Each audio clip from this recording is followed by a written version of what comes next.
Big win, huge win today for the Oilers in Philadelphia. Welcome to the game number 18 recap. I'm Rich from Frozen Oil and so happy to finally have Wayne Jones as the co-host for today's episode. Welcome to the episode, Jonesy. Thanks for having me, man. Yeah, I even got the fake applause noise going. There we go. I was giving you the real one. Yeah, thank you. Yeah, thank you. Well, I should be applauding you. Thanks. It's long overdue, man. Well, it's a big honor. It's a big honor to be here, man. You guys are you do a great show, and you're killer Oiler fans, and that's what I love, man.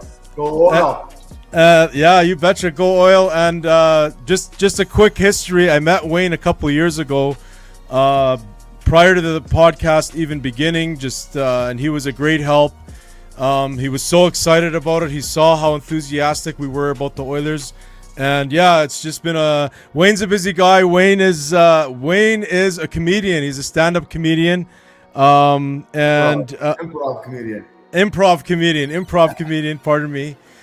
So he's a busy guy. So finally got the schedule to work out. And it happened to be against the Broad Street Bullies. So Jonesy, what'd you think of the game today? Well, you know what?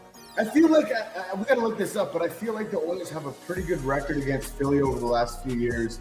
It feels like I could just be completely wrong, but it feels like whenever we play Philly, we do well, we beat them. So heading into tonight, I felt like we were going to have a good game, and I thought there'd be maybe a couple more goals. It was a little tighter than I thought, but it was a rough game, and we hung in there, and that offside changed everything. But you know what? We got the dub, and Roslovic again in OT is showing us why he was a great addition and honestly saving our ass right now. Yeah, huge pickup. Really can't ask for more from a guy that didn't even have a training camp and just came in right away. So he's been playing awesome. And it's weird, like when he's skating around on the ice, it's almost like, you know, when you flip two magnets to the opposite sides and they repel, it's like the players can't get near him somehow, and he just has a lot of ice to work with. It's been a pleasure to watch. So yeah, once again, the Oilers, get very lucky with that offside call because the Flyers did score with under 30 seconds left in the third, but it was offside. That hurt. Like that took the wind out of all of our sails. We all thought it was done because nobody said anything about the offside. Obviously on TV you can't see it. Like you can't always see it that closely. And when that came back, it was like we were back from the dead, baby. Yeah, it was crazy, and I just knew they were gonna take it in overtime for sure. So, me personally, though, there was something that upset me quite a bit. I have a feeling I know what it is, and I'll tell you if I'm right. I think you know, and like I said, I think it was just destiny that it was this episode that we're doing together. But obviously, Rick Tocchet's gonna come out and do what he does, which is hard-nosed hockey. It's not a playoff game for him to be doing this kind of cheap shot, telling his players to do this cheap shot shit. But it was a way too much on Connor McDavid, in my opinion. That sealer from behind kind of body slam thing by the boards there, that honestly pissed me off so much. Like it's not normal how upset I get when McDavid gets taken advantage of. He got hit into the boards after the whistle pretty hard as well. And there was another time where he was knocked down on the ice, and it's just like, we need a tough guy, Jonesy. I've been calling for Matthew Olivier to come to the Edmonton Oilers before they extended him. We need a tough guy because I just can't believe that there isn't no Oiler is able to stick up for our captain Connor. I share your frustration completely. That exact same feeling when that happened. I'm like, McDavid isn't just another player. He's arguably the greatest player in the world. He's another level of elite skill that if we don't have him, we're completely screwed. So at least for now, you know, if we don't have him. So you have to not only protect him, which seems like we don't protect him at all, but you have to give a response. I don't think we necessarily need an enforcer, a tough guy. We need our guys to play tough. It can be the smallest guy. Mangiapane can come flying across with an elbow and do some insane thing to Sealer if you want. And you know what? Do it and take the penalty early in the game, because the response means more to the morale of the team and to McDavid feeling like he's protected than a 2-minute minor does. And if a goal does get scored in that 2-minute minor, if it happens right after, earlier in the game, you'll see teams like Tampa and Florida, they don't care. They'll do that. And they'll come back and score later and win the game. And guess what we can do? We can come back later and score and win the game, especially if McDavid is pumped up because we just had his back. So 100%. I'm 100% with you on that. But I don't think we need the guy. I think the guys need to play a little crazier and realize how blessed they are to be on a team with McDavid and sacrifice themselves to protect him. Now, someone I think that is realizing he's on a team with McDavid and has a good opportunity is Roslovic. Maybe not in a little bit of the tough guy. I've seen him, do a little bit of a response, but seizing those opportunities offensively and saying, "Hey, I'm going to bury these." Like some of our guys we've had in years past might not realize the offensive chances they're really getting. And if you have that chance, you have one life to live. You have one shot in the NHL. You better bury those pucks, and Roslovic is doing that right now. So I agree with you on that for sure. But and maybe specifically, I'd like to see Mangiapane do something like that because he ain't doing much else right now.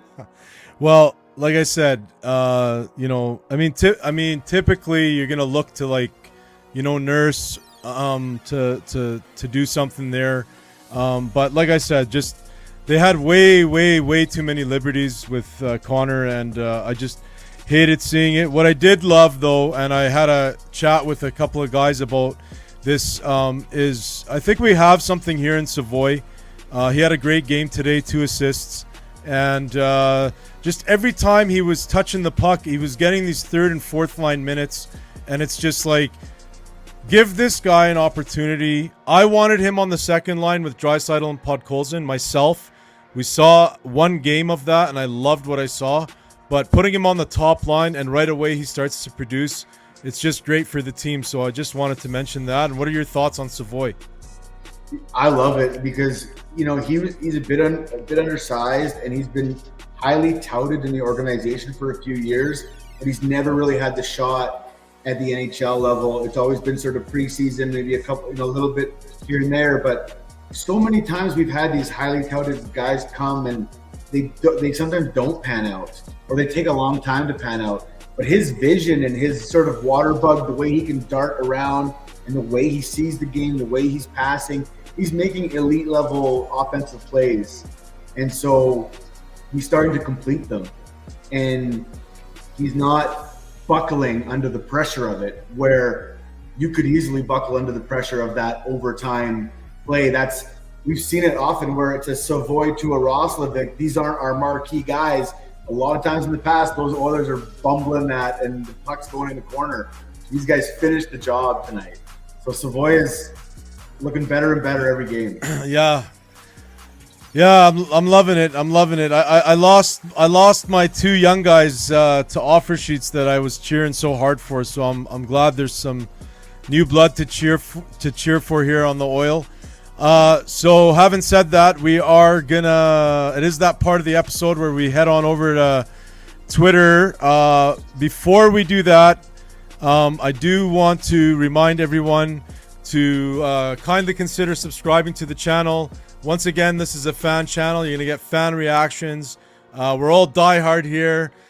Jonesy has a McIntyre jersey, so that's how diehard we are. I was gonna wear it, but it's all frayed. I was expecting that jersey today. You were smart because I had it on. I almost put it on. I went, I'll save it for the next one. Awesome. And since we're plugging things, we are gonna give Wayne here. Wayne does a comedy show. He hasn't set the date yet, but he does it every year. So check out his Instagram handle there. The proceeds are for the Hope Mission, I believe. Yeah. So it's every year. So I do improv comedy shows throughout the year here in Toronto, but this is a special one we do at the end of December every year. Always have like an all-star cast, amazing stand-up comedians, improv comedians, and yeah, part of the proceeds go towards buying winter clothing for the homeless and the less fortunate in Edmonton. Because hey, we know how cold it gets. It's frozen oil, baby. So we gotta help out. We gotta help out where we can. So yeah, check out my Instagram, all the dates on that, and the tickets will be dropping soon. Awesome. That's very kind of you to do that, and God bless for the charity there. And now we're going to make things a little dark here and get to X, because sometimes us Oilers faithful, we really go to town here on X about the games, but shouldn't be too bad today after that win. First one from Chester Taylor. Final score, Oilers 2, Philly 1 in overtime. Roslovic with a goal, the game-winning goal. Bouchard with the first goal of the game. McDavid with an assist, and Savoie with 2 assists. Back-to-back overtime wins for the Oilers. Roslovic with back-to-back game-winning goals. Great game by Savoie. He's coming.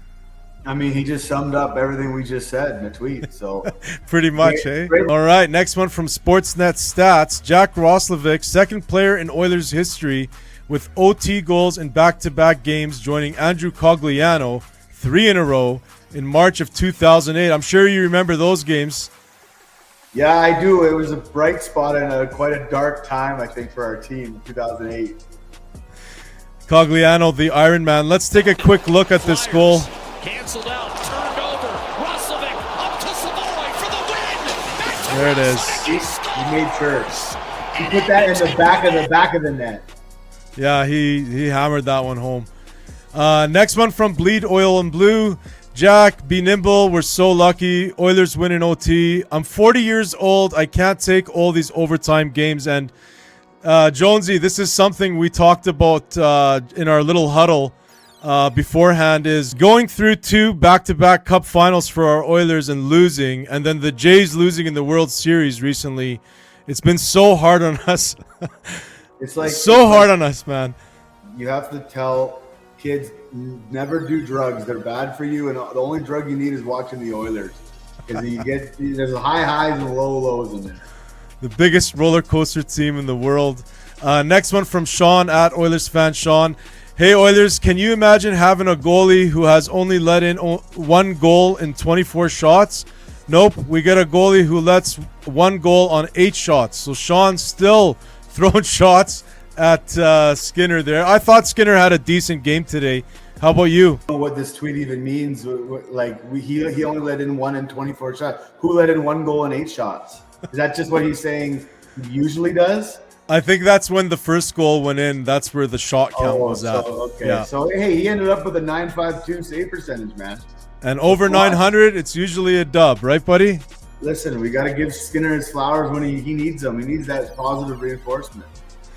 All right, well, this one is from Dan Fika. Always puts the most interesting comments up for the Oilers. Hardcore Oiler fan, though, so we like to share them.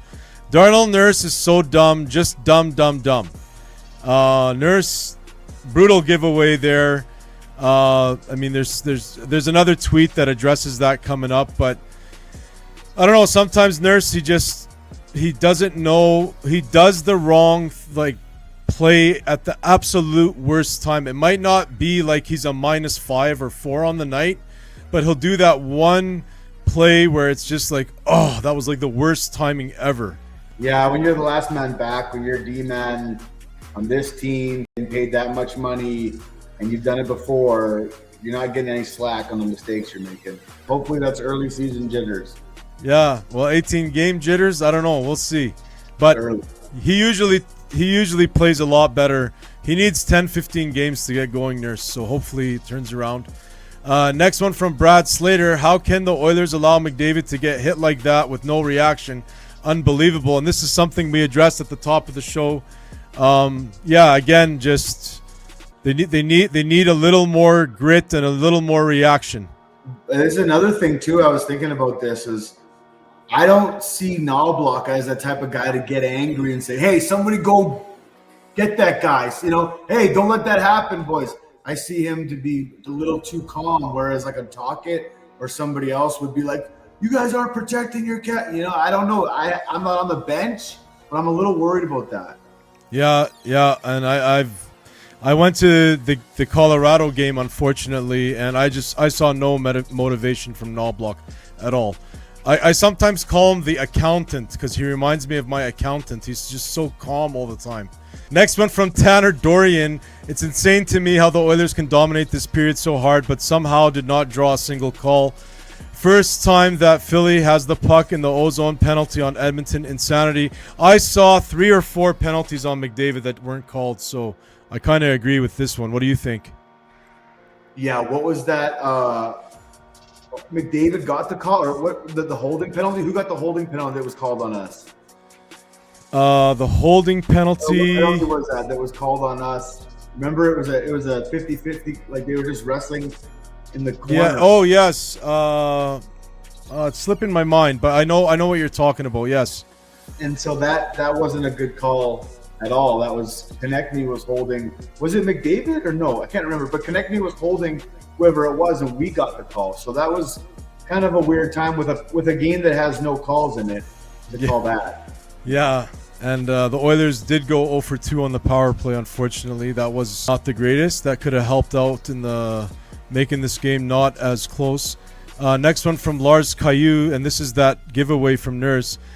Dear Darnell Nurse, if there's 2 players from the opposing team in the middle of the ice, please don't try to feather a pass through. Thank you. Sincerely, Oiler fans. And here it is. Just 2 guys. And, I mean, unlucky bounce, but still, you got to go up the boards with that one. I mean, I did something like that in men's league the other night, and I'm like going blind and not in the NHL, so he's got to be a little better than that. Next one from Pete Blackburn. The Oilers are now on the most effed up win streak I've ever seen. I thought that was funny. That's pretty funny. It is unconventional to say the least. Next one from Captain Jack. Chris Knoblauch has completely destroyed the most offensively gifted team in the league's offense.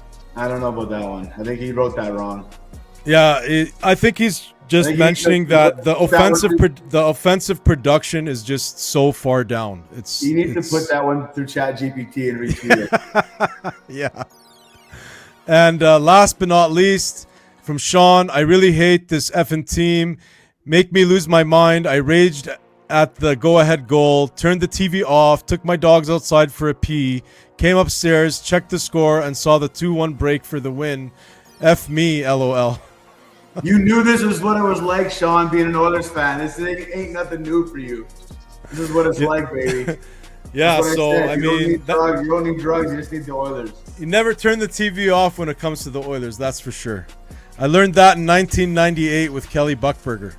And then, yeah, I was at that game. I was too. The 3-0 comeback, right? Yeah, I was there too. Insane. Yeah. That was insane. Crazy. That was a formidable moment in my life. But I'd say now it's not only don't turn the TV off, it's the new NHL, the speed, how fast a goal can come. Yeah, you can blink, you can go to the bathroom and come back and a goal was scored, and you're like, I gotta rewind this and then fast forward the commercial because I missed it. That's how goals can go like that, and some teams can run it up because remember those big enforcers aren't there anymore. Those old guys, they're replaced by these little water bug quick players, and that's more offense, right? 100%. Well, Wayne, that's gonna do it for today's episode. Again, really appreciate you taking the time to come on, and I know you're gonna come on again, so I'm looking forward to it already. And that's gonna do it. And most importantly, Jonesy, go Oilers, go! Frozen or hockey, the channels you need. Oilers on the ice, unstoppable speed. Chasing the cup, we're gonna succeed. With David leading, we're built to exceed. Frozen or hockey,